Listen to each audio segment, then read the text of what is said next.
بسم اللہ الرحمن الرحیم۔ تمام سننے اور دیکھنے والوں کو چینل یسرب کے والے میں خوش آمدید۔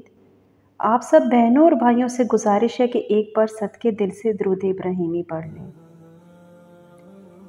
پیاری بہنوں اور بھائیوں، جب فرعون دریائے نیل میں غرق ہو گیا تو اللہ عز و جل نے بنی اسرائیل کو حکم فرمایا کہ قوم عمالقہ سے جنگ کریں اور ملک شام کو آزاد کروائیں، چونکہ یہ قوم نہایت ہی ظالم اور جنگ کی ماہر تھی۔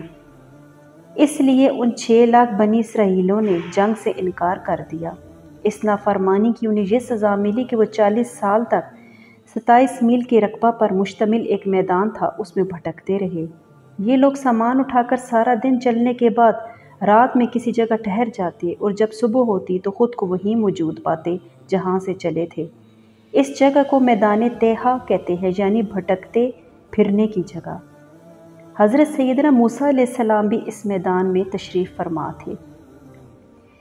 میدان تیہا میں بنی اسرائیل پر جو ہونے والی عطائیں تھیں وہ یہ تھیں کہ حضرت سیدنا موسیٰ علیہ السلام کی دعا سے بنی اسرائیل کے کھانے کے لیے ہفتہ کے دن کے علاوہ روزانہ آسمان سے 2 کھانے یعنی من اور سلوہ نازل ہوتے۔ کوہ طور کا ایک سفید پتھر ان کے پاس تھا۔ جب پانی کی حاجت ہوتی تو آپ علیہ السلام اس پر اپنی جنتی لاٹھی مارتے تو بنی اسرائیل کے 12 قبیلوں کے لیے 12 چشمے جاری ہوتے۔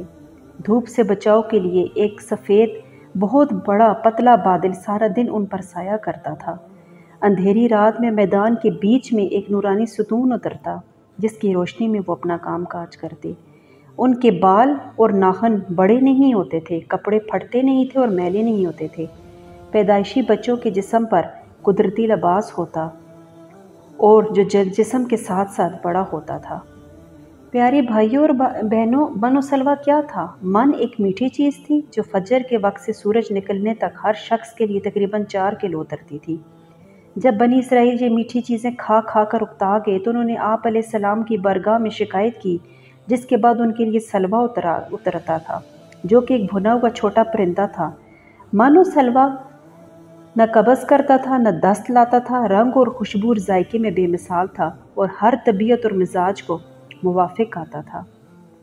آپ علیہ السلام کا یہ حکم تھا کہ من اور سلوہ کو کسی صورت بھی اس کو ذخیرہ نہ کیا جائے۔ کھانا روز کا روز کھا لیا جائے، سوائے جمعہ کے، کل کے لیے بچا کر نہ رکھا جائے۔ ہفتہ کو من اور سلوہ نازل نہیں ہوتا تھا، لیکن ان لوگوں نے کھانا ذخیرہ کرنا شروع کر دیا، جس کی وجہ سے یہ نحوست ہوئی کہ ذخیرہ کیا ہوا کھانا سڑ گیا اور من اور سلوہ بھی اترنا بند ہو گیا۔